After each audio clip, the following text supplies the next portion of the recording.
si vous le voulez bien, sur les rapports de force. Parce que c'est vrai qu'on a du mal à se représenter. On sait que la Russie, c'est l'une des plus grosses armées au monde, qui s'est d'ailleurs beaucoup remise à niveau ces dernières années et beaucoup modernisée. C'était le mot que je cherchais. Justine Sago nous a rejoint. Est-ce que vous pouvez nous expliquer, Justine, quelles sont justement les forces en présence ?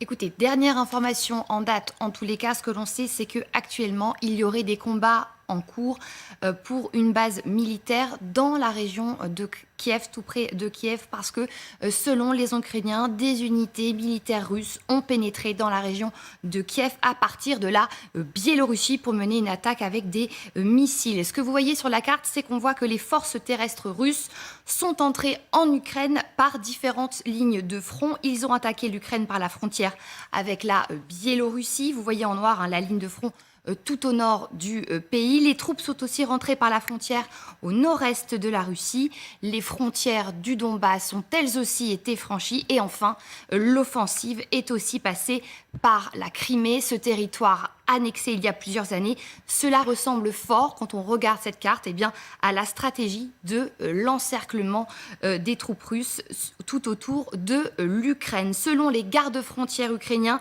quasiment toutes les unités aux frontières et les points de contrôle ont été prises pour cible avec soit des armes légères, soit de l'artillerie beaucoup plus lourde. Les gardes-frontières ukrainiens parlent de combats acharnés. À côté de cette offensive terrestre, il y a eu des explosions qui ont lieu dans plusieurs villes du pays. D'abord Kiev, la capitale, mais aussi Kharkiv, la deuxième ville du pays, ou encore le port d'Odessa qui a été bombardé, cette porte ouverte vers la mer Noire. Et puis autre port visé, celui de Mariupol, qui est le poumon industriel du pays. Les Russes disent vouloir concentrer leurs efforts sur les infrastructures militaires uniquement et les installations de défense aérienne.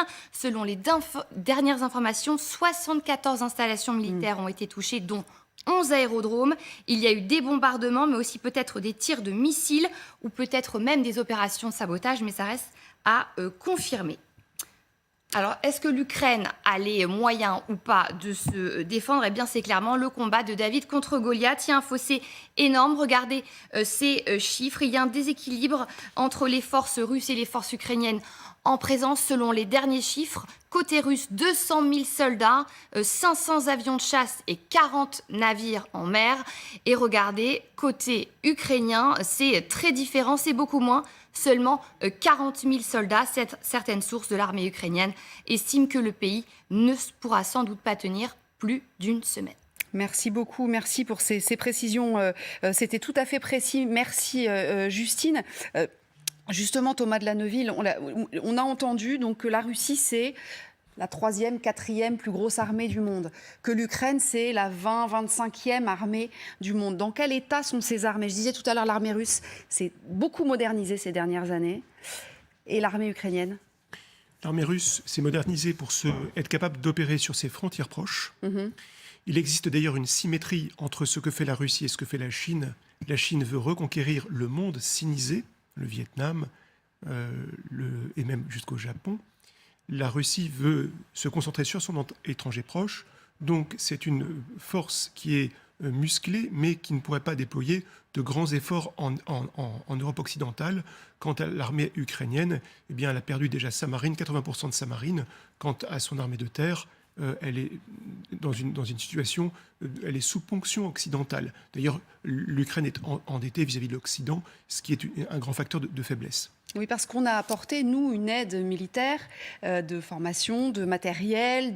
L'Ukraine, même si l'OTAN ne peut pas intervenir encore une fois, l'Ukraine n'était pas seule ces dernières années. Oui, et du côté russe, il y a un domaine où les Russes ont développé des armes qui veulent surclasser les armes américaines. Ce sont du côté des armes hypersoniques. Donc c'est un point qu'il faudra aussi surveiller. C'est quoi les armes hypersoniques ? Donc ce sont des missiles qui vont beaucoup plus vite que les missiles de croisière habituels. Et qui peuvent atteindre, qui ont une portée très longue ? Voilà, donc c'est une véritable menace. Et les Russes eux-mêmes se défient des missiles de l'autre côté, puisque Poutine a justifié son intervention en disant que les missiles américains seraient bientôt à 4 minutes de Moscou. Oui, c'est ça. C'était effectivement ce qu'on se disait la semaine dernière. C'est l'argument, oui, exactement. Ouais, c'était que c'était inadmissible que l'OTAN s'installe en Ukraine, puisqu'à ce moment-là, Moscou serait à 4 minutes des tirs de missiles de l'Alliance Atlantique. Le problème, c'est qu'on est en 2022 et on est dans un scénario militaire un peu à la géorgienne. Sauf qu'en 2008, l'armée russe était, comme vous le disiez, très peu modernisée et ses performances ont été plutôt lamentables face à un tout petit État. Aujourd'hui, elle s'est modernisée considérablement, a des moyens en particulier de frappe sur les centres de commandement, parce que c'est ça l'essentiel. C'est pas tellement les chars qu'on voit débouler sur les écrans. L'essentiel aujourd'hui, c'est la guerre électronique. Oui, c'est ça. C'est-à-dire les moyens par lesquels, immatériels, par lesquels vous décapitez les centres de commandement de l'adversaire. Et déjà en Crimée, les Russes étaient parvenus à couper totalement les troupes ukrainiennes de leur chef.